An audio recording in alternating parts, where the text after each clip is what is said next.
Hello, I'm Paul Briley, and you're listening to Off the Comma. I'm a human who cares about supporting other humans. On this podcast, we explore all facets of what it means to feel stuck in life. We talk with people just like us who found themselves sitting on a comma and not knowing where to go next. We'll unpack the experience with them, where they've been stuck, what it feels like, what they experienced, and what they learned. My goal is to inspire you by seeing yourself in others. I believe that when we feel more connected and seen, magic can happen. And remember, if you find yourself sitting on a comma in your life, you can also talk to me without a microphone. To explore coaching with me and getting off the comma in your own life, check out my information and book a call with me at offthecomma.com. And I'm also doing something different. I'm curating my own sponsor community, local businesses and professionals who I handpick and who align with our vision here. Be sure to check them out, learn more about them on my website and my YouTube channel. In the meantime, let's get into this week's conversation.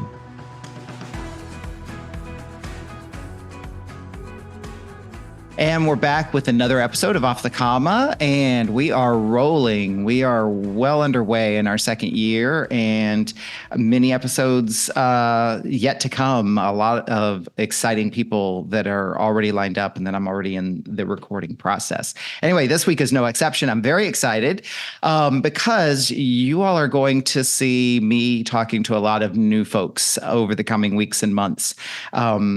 People who have come to me that weren't already in my circle. The first year was really about me tapping a lot of my friends and colleagues on the shoulder, and now I am reaching out to folks who are outside my network. So I'm very excited about that because I get to meet a lot of new people and I get to learn a lot of new things, and you do too. So this week, I'm very excited. We are talking to Maria Teresa, and I'm going to stop rambling. I'm going to hand it over to you, Maria. First, as you kind of get introduced to us, tell us how would you like to be known, and then share with us anything that you would like for us to know about you. Well, thank you, Paul. Thank you for having me. I would like to be known as a friend to all. I never meet a stranger. I am an authentic, genuine person who actually walks the talk. What you see is what you get. I have an open heart. Compassion is my strength. And I'm just, I used to I had a friend once in a job that I held I was working for a nonprofit supporting people with challenges. And he would say to me, "You have this invisible sign on your forehead, Maria, that's blinking to the right people that says, I'm okay. You're safe. It's okay. You can tell me." And that is very much who I am. I'm somebody that people just trust. It's my presence. It's just a trustworthy presence. I like to chat, but I'm an excellent listener, and I like to hold people's confidences. I love that. And from time to time, Maria, I will jump in and kind of self-reference a little bit. Please do. I can relate to that. So that's all I'm going to say is I can relate to that. And I love that energy that you're bringing into it. What else would you like to share with folks who are listening to get to know you a little better? Well, speaking of energy, we can riff on energy a lot. I am an energetically sensitive person. God has set me on full blast volume of my senses, including the extra senses. And so I'm very aware of energy. I'm aware of my energy. I'm aware of others' energy. And you must care. I always, collect myself, make sure I'm centered before I go into a conversation, before I walk into a store, before, I live an intentional life. That's very, very important to me because I never want to be outside of my own nature. And I lived outside my own nature for most of my life, struggling with trauma, abuse, a drug and alcohol addiction, an eating disorder, the shadowy, dark pains of life that I suffered through for quite some time, and then learned to do things with. And turn pain into power, and my superpowers, my sensitivities into superpowers, which is where my magic comes from. And now it's just about shining that and spreading that out into the world. I love that. And I love how open and honest you are. And I love how you draw attention to these ways of being and these ways of describing ourselves that I think they're becoming much more common and much more known and much more accepted. But I think for a large part of our history here in the United States, these things were considered fringe. Like if you didn't, this is me pontificating and opining, but I grew, you know what, I'm going to say I grew up in a world where, you know, there was a narrative and a vernacular that was very much mainstream and conformity. And when we would talk about our sensitivities, our feelings, our energy, our magic, our superpowers, you know, that was kind of fringe. And I'm so happy that you are owning these things about yourself and sharing them with us. And that you and I are now living in a world where these things are less and less fringe. What would you say about that? Well, or we could say woo-woo, or we could say weird. Yeah, woo-woo and weird, misunderstood, right? And a lot of things. And so I very much have lived in that world as well, because you and I are just a few years apart. So I'm going to be 47 in December. And I like to say that, you know, when my awakening happened in 2019, I was in my 40s already. So it was like, oh, now everything makes sense. Okay, I get it. But I didn't talk about a lot of these things. I didn't, number one, know how to articulate a lot of it. And I knew that it wouldn't be accepted. And I was trying to be accepted because I knew I was different. And it's that Dr. Seuss saying of like, why fit in when you were born to stand out? And that's what I realized. Like, I am a leader. I am meant to talk about all these things. And I love it. It's me. It's who I am. And so it's like, I'm coming out. Love it. And I just continue to do it. I love it. I love it. Wash, rinse, repeat. We are going to have a fun conversation. I can tell. Okay. Well, before we get into it, and I can tell, I already have to watch the clock for myself because I can ramble, but you and I are going to have to be doubly careful. But okay. You watch, because I just chat. This would be great. Okay. But before we get into it, you know, as you and I have talked about, I ask the same 5 questions of every guest, and that will give us the framework for our conversation today. And you and I haven't talked about what you're going to be sharing today. So I'm very much excited to learn about you through your story.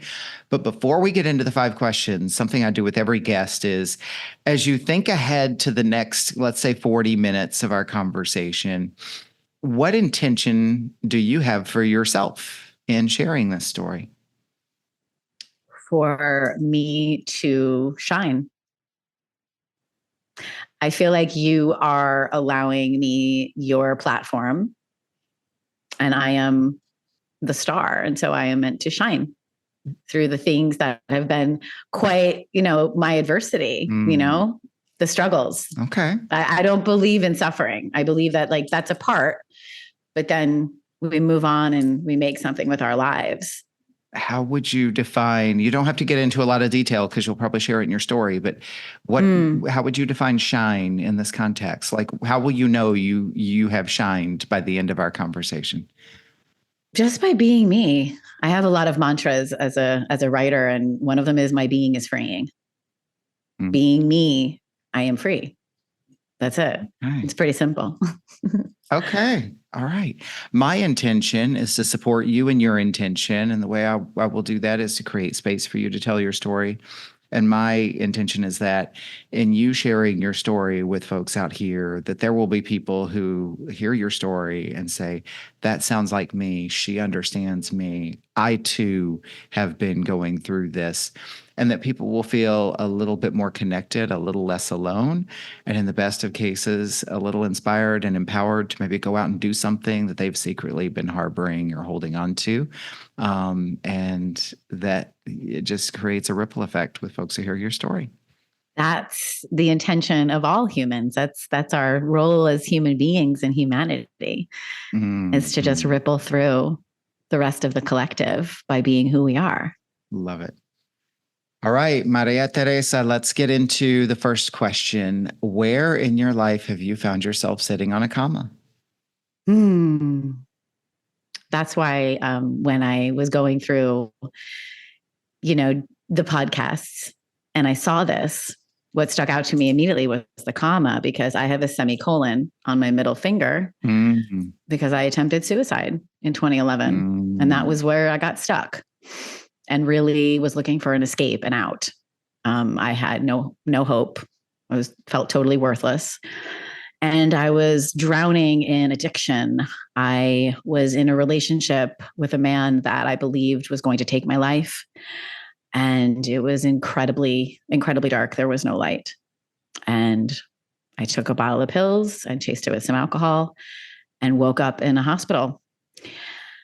And I used to live in New England when this happened. I was in Rhode Island. And I remember it was a typical Rhode Island day. It was, overcast and cloudy. And I looked out the window. And at first I thought, shit, here I am. Like, it didn't work. And then I clearly heard the voice of God asking me what I was going to do next and offering me the idea of hope. And for me, hope means hold on, pain ends. And that was where it started. And I just started becoming more and more curious about hope and how I could get better and find myself, because that was really what was going on. I didn't know who I was at all.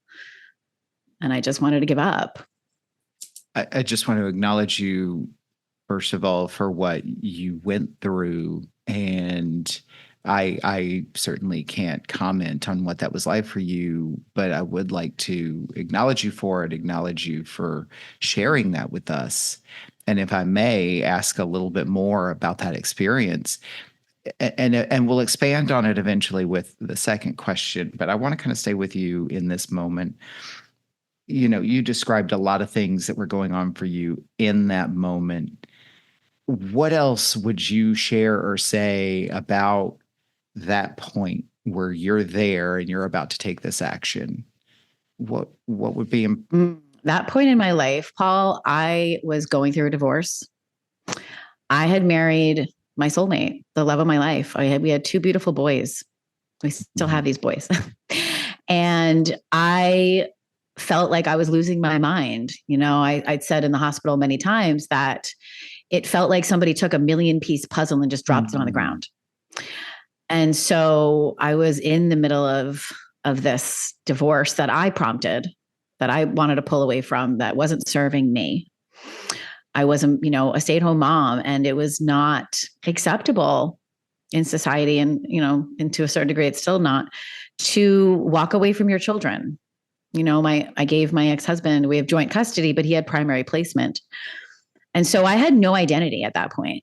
I had had a lifetime of emotional abuse, physical abuse, sexual abuse, multiple occasions in my life.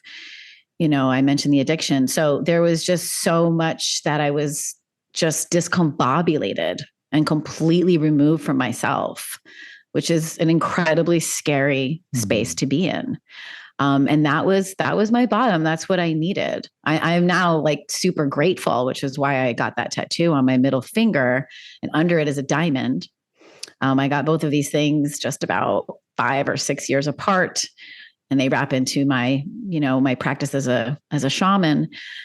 And that reminds me every day when I look at my hand, that moment, because that's what brought me back to me.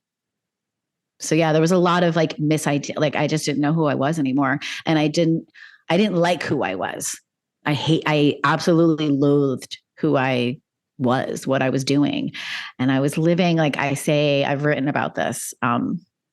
Like I was an Academy Award winner of my own life, because on the outside, I was just like, had it all together. I was doing it. But inside I was nothing. I was dying. It's a dark place that you describe, and you've acknowledged with us that it did, in fact, kind of represent the bottoming out, if you will. The term rock bottom is used in a lot of communities, right? From which you rebound, return, and then create something new.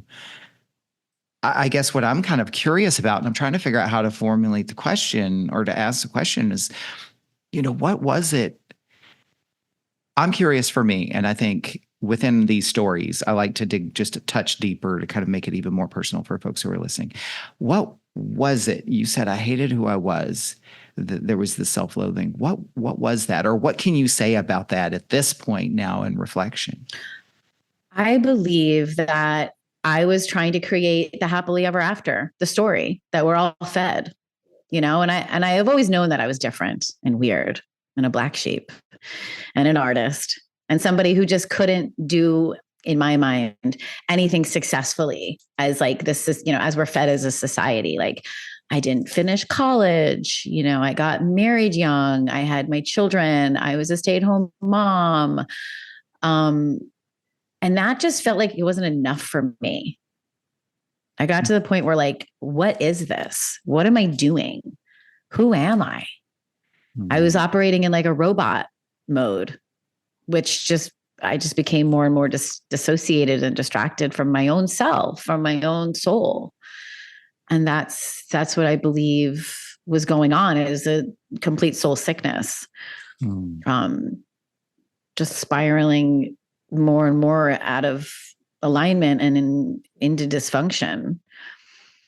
And suicide seemed like the best answer to that, which, for anyone else who has been there, is an incredibly lonely place. It's the loneliest, which is why I, started writing and started sharing writing, because I never want anybody to ever feel like they are crazy, like who they are isn't normal, and that they're wrong, and that they're alone. Because you're not alone. You're never alone. We're never alone. I think you've enlightened something for me as well. And as I reflect, by all means, correct me wherever I'm not accurate or I'm off base. What I hear and what you're describing is the misalignment with who you are in the life you're living. Like you described a number of things. It sounds like, you said, I always knew I was weird and I was trying to live this happy life. It sounds like you were trying so hard to live and be one type of person, one way, meet certain types of expectations. And it just slowly built and built and built to where the incongruity or the imbalance between the character you were playing, these are my words, and the person you really were just came crashing down in this story that you're describing. Absolutely. And I'd actually like to say absolutely. That's exactly what was going on. And, another big piece of my story is I now identify as neurodivergent, but that wasn't something I was diagnosed with as a child, because I was good at copying and I wanted to fit in. And, I feel like that's so a part of so many people's stories. It's so common these days. We're like all coming out and saying, wait, me too. Wait, like I'm hypersensitive. And like, I have all these, for me, psychic abilities, and I just know things. And that became a heavy weight to bear. And I thought by drinking, I could drown the voices out. I thought by taking drugs that they would leave me alone because I wouldn't be able to receive the messages. And what it did is it made it more and more dangerous for me, because I was channeling things that I definitely didn't want to be channeling. And I know this now because of my practices. But that was a huge part of it. I've picked up on other people my whole life. It was very confusing. Seeing colors, feeling angels, seeing them, knowing people's thoughts. Like it felt like a burden. These things felt like a major burden, and definitely something that wasn't going to be acceptable or I could talk about. So that is 100% what it was. Like I was trying to like be this, square in a round hole. I am the square, and I was trying to fit into a round hole. I was really trying to fit into a round hole. And I just was like, nope, I can't do it.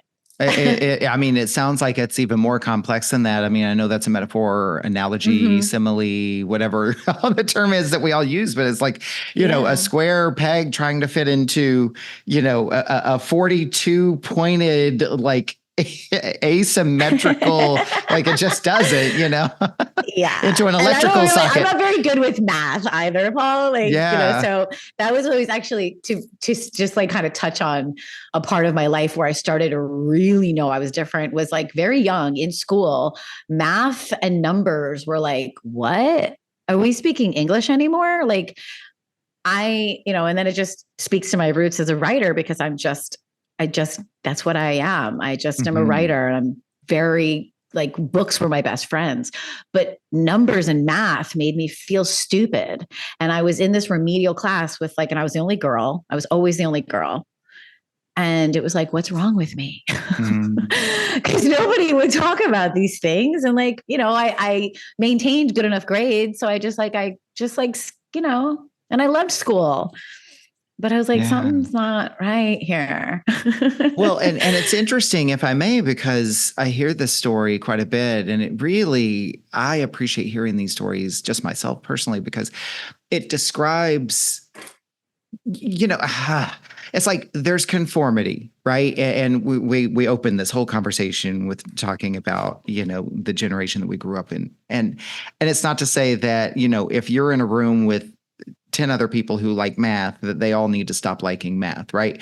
That's not the thing. It's that when you have 10 other people who are all into and doing the same thing, groupthink can occur.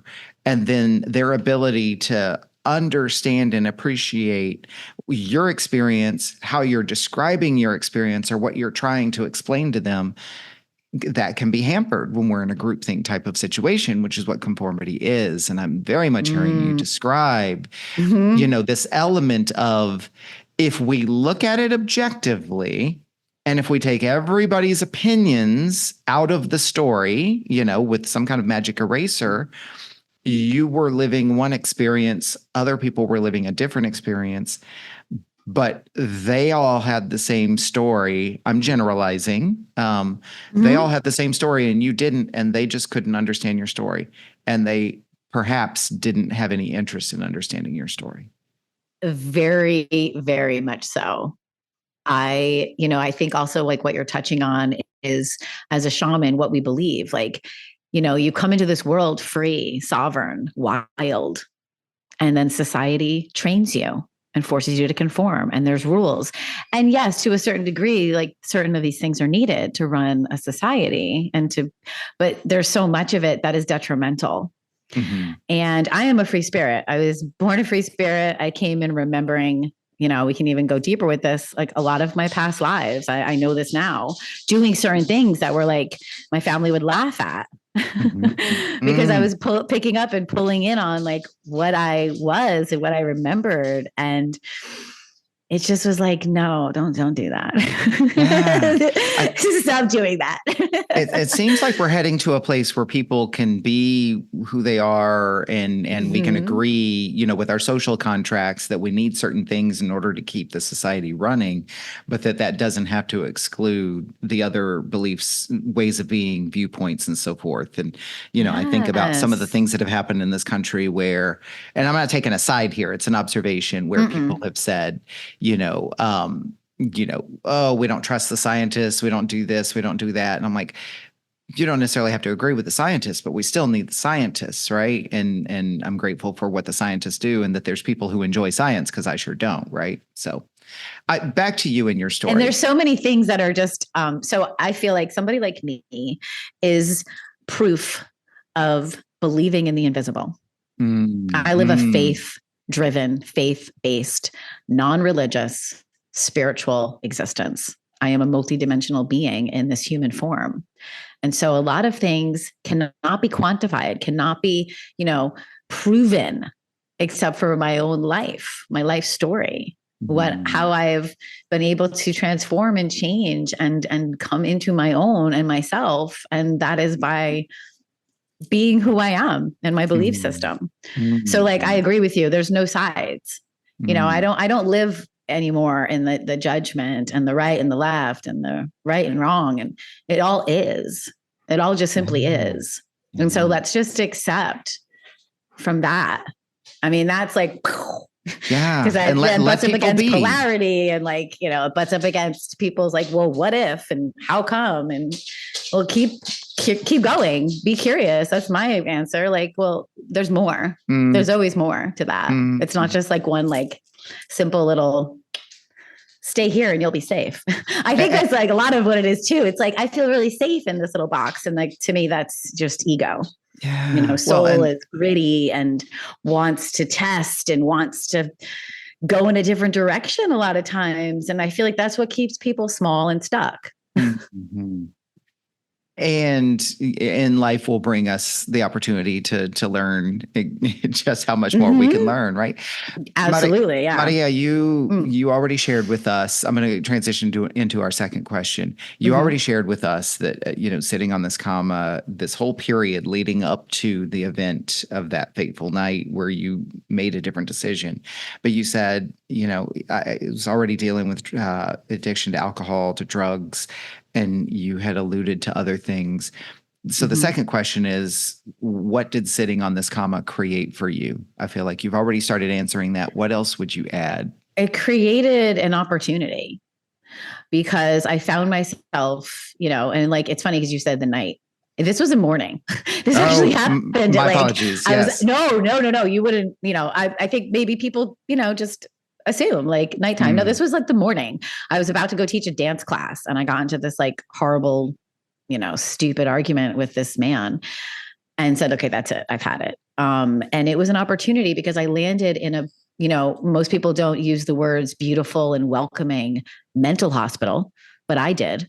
And it was a place that I went in and out of for an entire year. And through a grant that I applied for, was gifted services there, Butler Hospital in Rhode Island.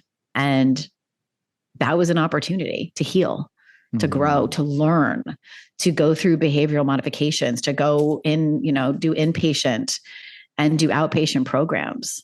And that's a huge part of my story, is like traveling through the mental health world and going on, medications and taking that route. And then turning to a more holistic approach, which is where I am now. But that was an opportunity. That was like, which direction are you going to go? And it was up for me. And wound it around back down sometimes. I can't say that I've been sober all of this time. It'll be 4 years in February. But that was, the beginning of my journey. Well, it sounds like, a couple of things. You said earlier that, it was kind of like nowhere but up at that point. And there's this element of what you describe, which is experimentation. And I just hear it in the way that you describe things. And the tone in your voice when you talk about the opportunity and trying different medications and so forth. A lot of people will tell that story in a different way. And I just hear you saying, and yep, and that was part of it. And it was all part of where I was going. 100% part of it. Yeah, I accept it because there is no right or wrong to any of this, and I very much believe that. I am not here to tell anybody else how to expand their journey. As a practitioner myself, like, if you want to be on medication, if that's what works for you, then do that. If you're starting to question it, then try another route. I am the student of experience. That is my life. I am an adventurer. I desire and am thirsty for experiences. And I had to go through all these things. So it's like, no matter what direction or what route you get, to end up in your own heart and to feel and listen to your own soul, your higher self, then I say, do it. I used to say to my kids, like, we were on the beach once and my son had like pointed out somebody who was like wearing like, an interesting type of bathing suit. And he was just like, so like flabbergasted by this person. And I said, yeah, whatever floats your boat. If you're not hurting anyone and you're like looking to like heal yourself, that's the point. Whatever you need to do, investigate, journaling. I have like, a ton of modalities that I use today to keep me connected and grounded in myself. But yeah, that was a hard thing, like that was a hard road. I was on medications for 15 years until they stopped working and were detrimental to me. And I think that is also something that society swallows, like be on this pill and it's going to solve your problems forever. No, it's going to help you get to the next step is what it's going to do. That's what I believe. Yeah. Well, that's what I hear is this theme of steps, journey, things not being permanent. There can always be another way you can go. Yeah. Life is not, Paul. Life is everything in life is temporary. Feelings are temporary. Change is constant. We are meant to keep putting one foot in front of the other, whether it's slowly, there's so many phrases in AA and the mental health world, and like time takes time. That was one that used to really drive me nuts. Time takes time. And I'd be like, oh, because I don't have a lot of patience with myself. I'm pretty good about being patient with others and like holding space and showing grace. And that was another thing that my mentor had, instructed me on, was like, Maria, the grace that you show others, show it to yourself. Show it to yourself, and going back to the whole, change is just inevitable. It's the way our whole universe is run. We can't stop anything. And if we stop, then we're going to get stuck. And so another one of my phrases that like I use a lot is like, keep it going. Like, keep it going, Maria, keep it going. Stop for a moment, like take a breath, take a beat, but then keep it going. Yeah. Well, the energy with which you invest in keeping yourself motivated and moving and so forth. I mean, it radiates from you. I mean, it's like, there's just no hiding it. And I get to see you visually, our listeners are only hearing your audio, but I know they're picking up on that as well. Well, thank you. I wear a tarot card, pendulum, the pendant of the sun. And people who know me best, I've always like, that's what they refer to me as, like the sun.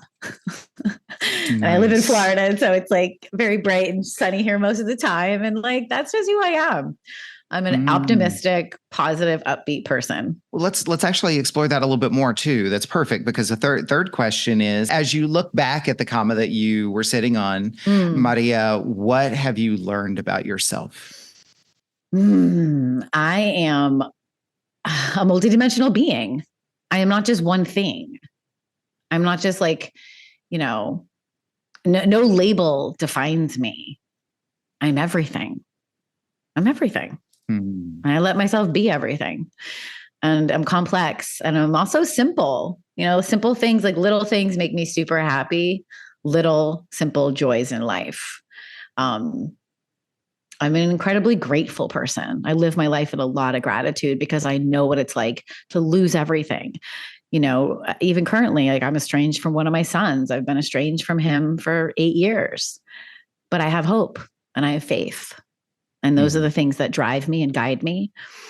I'm very connected to my spirit guides and the life that I've been living in many lifetimes. I'm here to live again, just picking up from where I left off. I'm a fun girl. I like adventure. I like to dance. There's just a lot of things about me that I love. And I feel like the things that I am like, or I love, were things that I like was almost like hiding from and ashamed of, because it was like viewed as like too much. It's like, oh my gosh, you're like, that's a lot.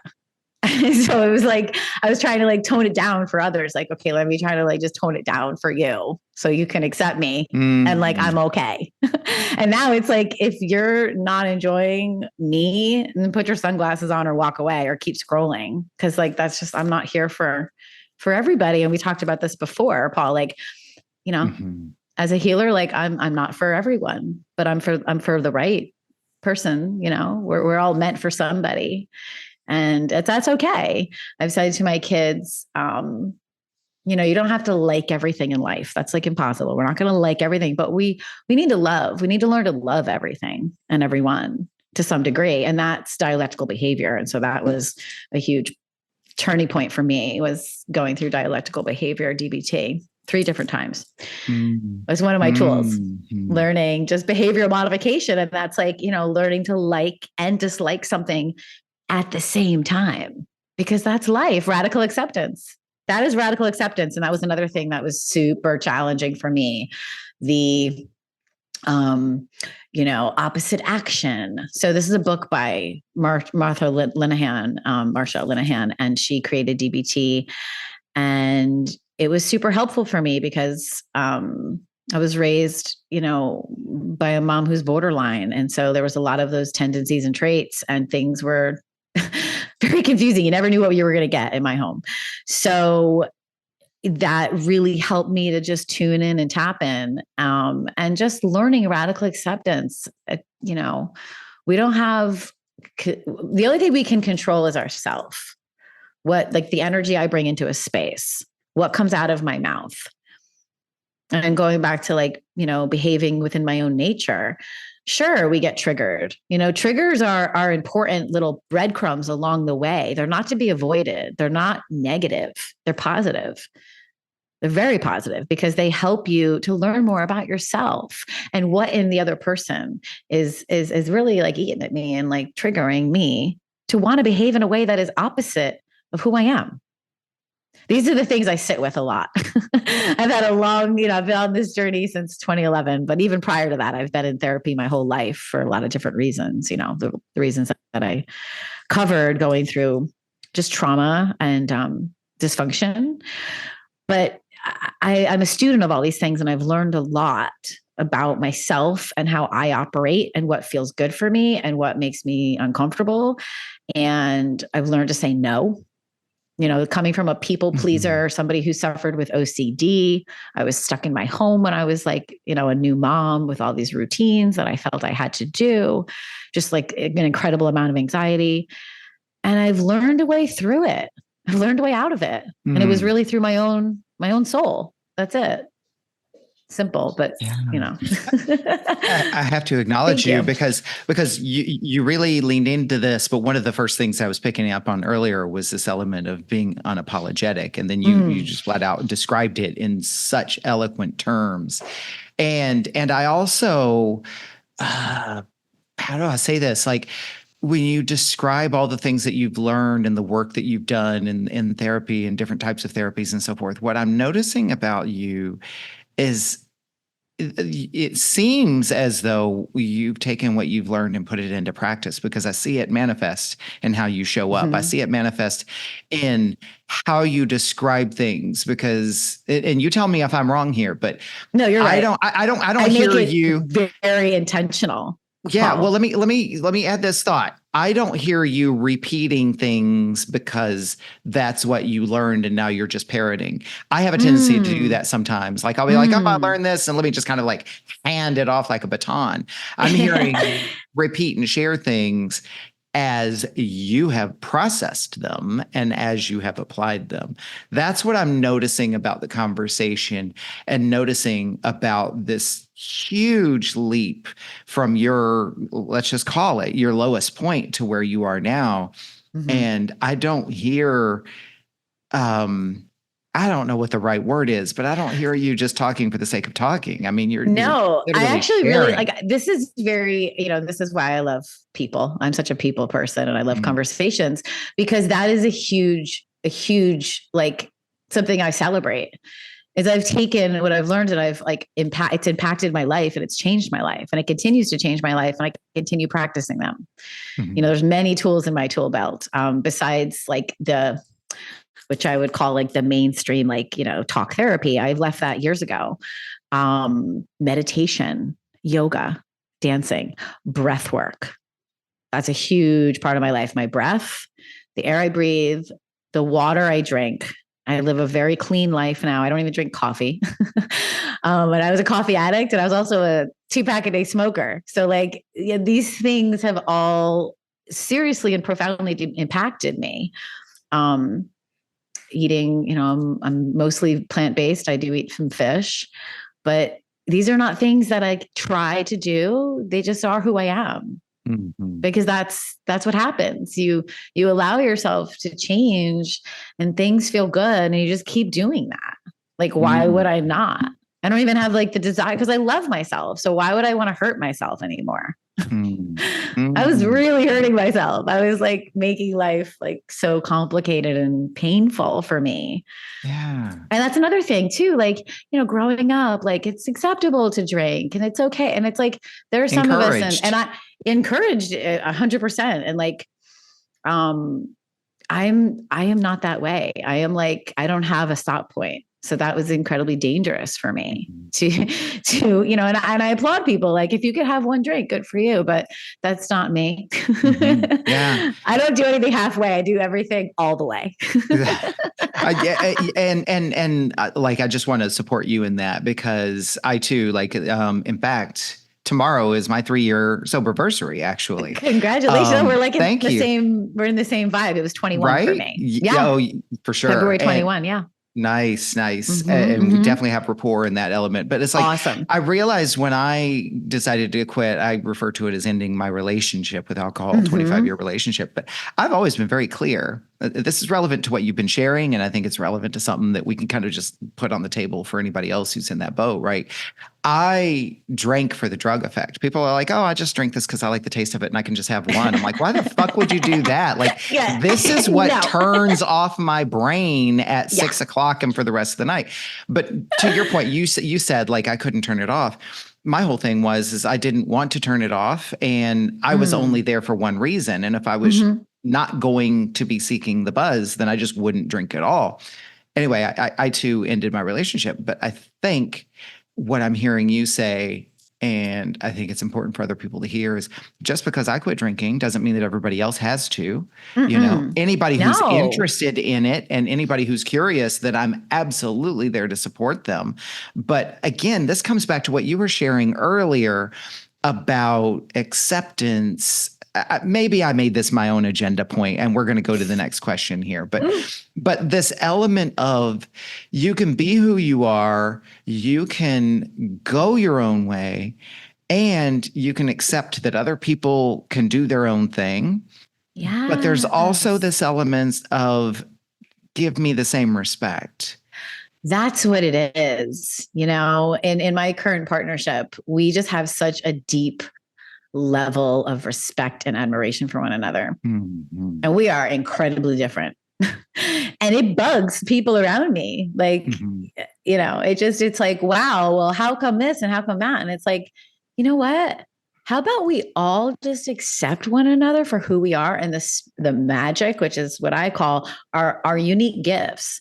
Because each of us is set here with a unique gift, with a purpose. And let it bug you, and just still accept it, and still accept it, right? Like, nobody's telling you have to do what I'm doing.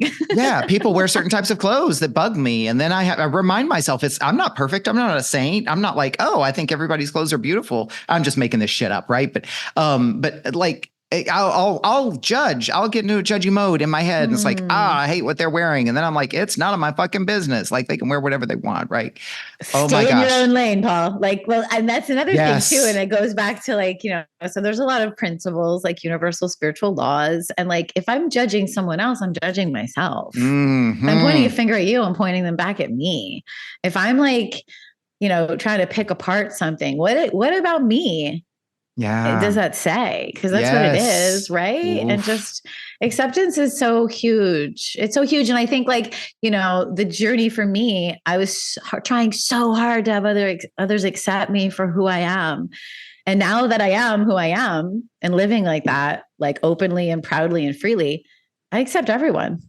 I see you for who you are and where you're at. And your journey's your journey. And I'll meet you where you're at. This question just dropped in. I'm going to ask it. Okay. You said, I struggled so hard to get other people to accept me for who I am. How much of that was you trying to get you to accept who you were? Probably most of it. Because I was just trying to like hide and cover and like, I didn't like, I'm going to get like emotional here, because that is 100%. It was like, why am I the way I am? Why am I like this, God? Why? You know, and like choosing to pick up alcohol and drugs for me was an all day, all night adventure. That was blackout drunk. That was like, I definitely didn't drink for the taste of anything. It was like, let me just numb, because I have so much extra sensory, which I believe everyone has to a certain degree. Some of us just came here a little bit more turned on and tuned in. But that was incredibly scary for me. And I had nobody to talk to about it. And I was like, I got this. I'm just going to drown all this out.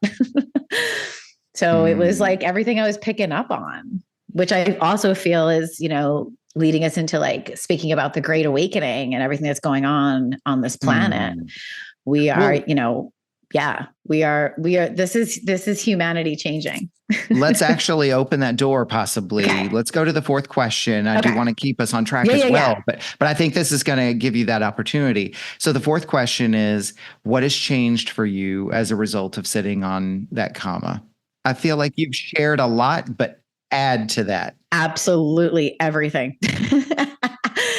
Absolutely everything. My daily practices are things that are non-negotiables for me. Having a level of peace and quiet, living stably, you're going to burn out, you're going to be drained, and you're not going to have, you know, you got to fill your own cup. You're not going to like, you know, all of that stuff is really, really true. And so every single thing about my life is different. It's led me to live my purpose. You know, I say I'm here to help heal humanity one heart at a time through my poetry and through shamanic healing. So yeah, my life is irrecognizable. It's totally different, completely different. And I'd say my son, who I'm incredibly close to, my oldest son, would definitely, because he's been a bystander and a witness through this whole thing, would say the same thing.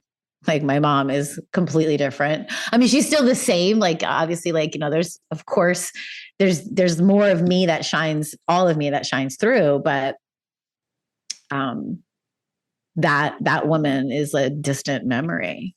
Doesn't even sound like me anymore. Yeah, it's like the cup is the same, but what's in that cup has very much changed. Yeah. Like how full or how empty the cup is, what's in it, how warm, how cold, how fizzy, how bubbly, how sweet, how bitter.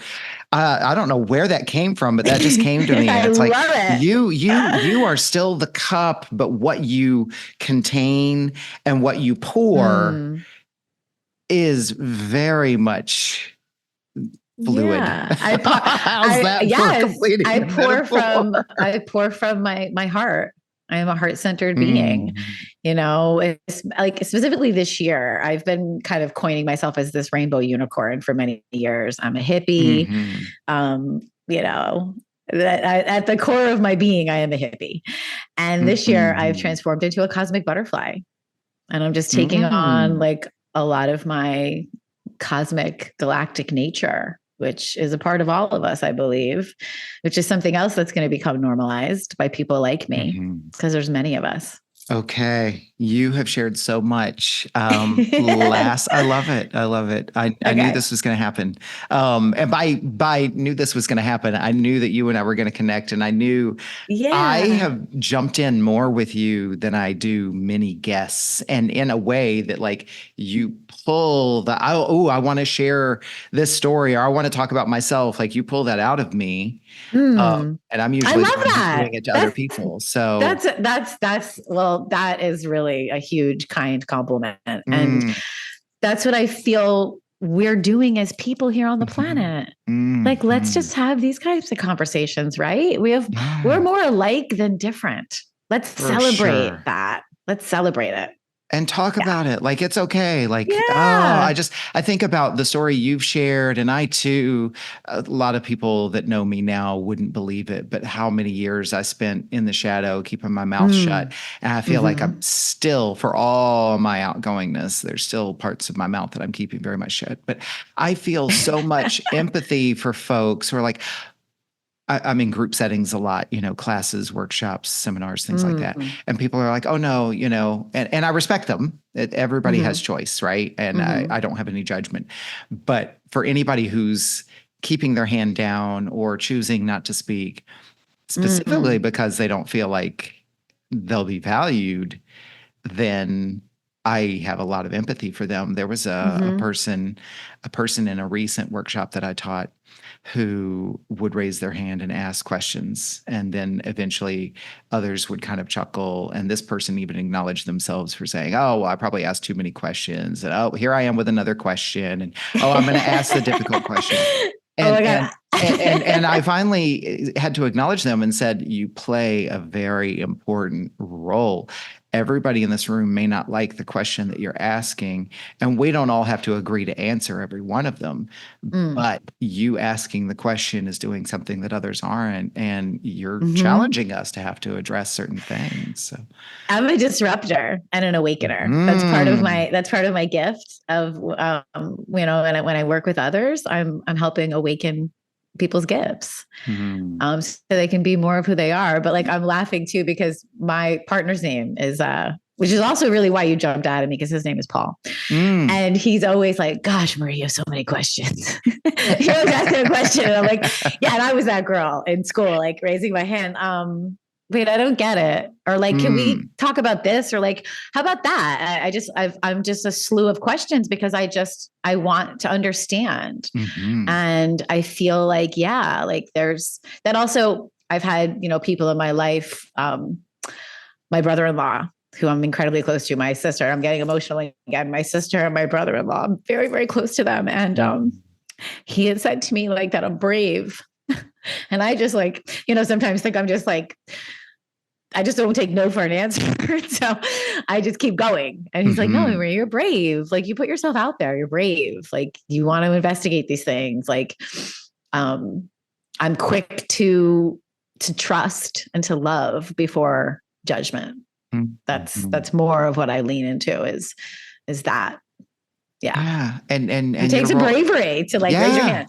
and your role is to be you and let others decide and figure out how to take you, right? Like it's theirs. It is none of our business. How other people perceive me and take me is none of my business. I'm meant to be who I am, and I allow people to be who they are, and I celebrate that. In just being who I am. Okay, Maria Teresa, the fifth question. What does getting off the comma look like for you? Oh my gosh. It looks like me living my best life. I've been saying that lately to like my sisters and my close friends. Like, I'm living my best life. I am surrounded by love. I have so much love around me, between my dogs, my partner, getting to live my purpose, doing the things that light me up on an everyday basis all the time. And like just, I mean, and then when I can touch another person, when somebody comes to me and they're like, this poem really like helped me, and gosh, like what you did here, and that really meant something to me. It's like, I don't even have words for that, because I feel like that's what I'm supposed to be doing. And recently, my dear soul sister friend and I have started a monthly poetry circle. We do spoken word and, storytelling and even comedy, and we call it Words with Wings. And so we are holding space for others. And that has been a dream of mine ever since I stepped onto the sharing my poetry stage in 2020. This was like right before the pandemic hit. I said to myself on my vision board of 2020, I'm going to do anything that scares me. Anything that like I'm afraid of, I'm just going to do it. and that was like ripping like a major, years crusted over Band-Aid. And I just started doing all these things. And doing them alone. I didn't need anybody. Like that's very much who I am. I've trained for and completed 3 triathlons. I do my training myself. I do it myself. When I first started going to poetry slams, it was alone. Like this is my stuff. This is my thing. And it's cool when like my sister will show up, or, I definitely know I have support. My partner has come to certain things, but this is for me. I do what I do for me because it makes me happy. And so that's totally different. That's a very different, trying to like always, it's different. I don't push myself to do things I feel will exhaust me or possibly make me uncomfortable. Like those things don't go on anymore. I'm not about coming outside of my nature. Yeah. And sometimes that means saying no. It means not going to being around tons and tons of people all the time. And, you know, I don't like television. Like that frequency really disrupts me. So there are certain things, it's really taking care of my being. You know, I'm light and sound sensitive. So those were things that like I didn't have a lot of control over growing up. And so I'm very mindful of those things now, and I take care of myself. And so that's our greatest job, I believe, Paul. Like no one's going to love Maria like Maria loves Maria. So anybody else like can just add to it, but I'm not sourcing outside of myself anymore. Yeah. It's inner sourced. I always say you can't externalize love. I tell my clients that. Yeah. Well, I was going to say, what a turnaround, right? Because from that lowest point where you were seeking validation from whatever places you could get it to now, I know exactly where to get it. Thank you for sharing this story with us so much and so much vulnerability. You know, thank you for letting us see, you know, the toughest part of your life and then where it's brought you to. As we get close to wrapping things up here, so last two things, Maria, where can people find you if they want to get in touch with you, look up what you're doing, kind of see what you're up to? I'll put all the links in the show notes so people can easily access them, but walk us through, you know, where are you at? So everything I do is under the brand Emotional Musings. I am musing on emotion, using energy that is in motion. So yeah, I have my website, emotionalmusings.com, and all of my social media is Emotional Musings, Maria Teresa. I'm on Instagram. This is probably my most active YouTube channel, LinkedIn, TikTok. My son got me on TikTok a couple of years ago, reciting my poetry. And I have my books are available on Amazon. So I have books available on Amazon, and my healing services are all listed on my website. I hold long distance and in-person healing sessions for people that want to explore their spirituality and their soul, and they're feeling stuck. And, you know, I work with a lot of people who have experienced exactly what I've been through. And so that's a huge part of it. We have to heal it in order to feel it, to heal it, and then to assist someone else in doing the same. And what I love, what strikes me is that on all of this is a result of not only the hardship you experienced, but then where you took it. So it just reinforces everything that you've shared with us. Last part of the podcast is something that's very important to me and that we do with every episode because we've heard your story today. Another important part of your story is who matters to you. And so we do this section called acknowledgements. So it gives you an opportunity to look within your circle and think about causes, organizations, creators, people who matter to you that you can give a voice to, boost, lift up. So as you think about your circle, who would you acknowledge? And we will obviously put all of that information in the show notes as well for people to check out. Okay. So my three are my yoga community here in Port St. Lucie, Florida, Down to Earth Yoga. We are a light-filled community. And I've practiced yoga for almost 25 years, and I've never felt more at home at this yoga studio. It's just such a beautiful place. I'm there so much. And I'm so grateful to Adam and Lauren, the owners, for giving me space to do my poetry and just allowing us to practice the tradition of yoga in such a genuine, giving, loving, nurturing way. It's a really special place. Ruffs, Rise Up from Silence, is an organization I got in contact with. They got in contact with me when I first moved here, and they support people going through domestic and sexual violence. And they offer tons and tons of resources, and I'm their spoken word artist. My Words with Wings for the next 2 months is going to be supporting them. And so that's just a beautiful give back for me to be able to find such lovely people in Cheryl and Terry Hewley, for what they do to help others going through those things. Nice. Maria Teresa, there's so much more we could cover. An hour doesn't do it justice. But thank you so much for showing up and being part of the show, adding your story to our community of storytellers. And I will look forward to being in touch with you long after we're off the mic. Have a wonderful rest of your week. Thank you. I say in light and in shadow, always with love. Namaste. What an honor it is for me to witness these powerful stories. I hope you feel the same way too. Think about what you learned from this conversation. What stood out for you? What challenged you? What inspired you? And I encourage you to write it down in some form of journaling and reflection. Surprises can reveal themselves to you when you do this. And if you were moved by today's conversation, pass it along to someone you care about. Let's spread the word. Let's continue to build connection. And if you do discover something you'd like to unpack further, book a call with me and let's talk about it. My links are in the show notes. Be sure to like this episode, follow the podcast here on this platform and social media at Off the Comma, and feel free to comment and interact with these posts and episodes. Check out my website for workshops, events, and my sponsor community. I'm covering the costs of production by curating my own sponsors who align with our vision. Be sure to check them out. They're all powerful people and businesses. Thank you for listening to this episode of Off the Comma. As always, keep noticing and keep listening.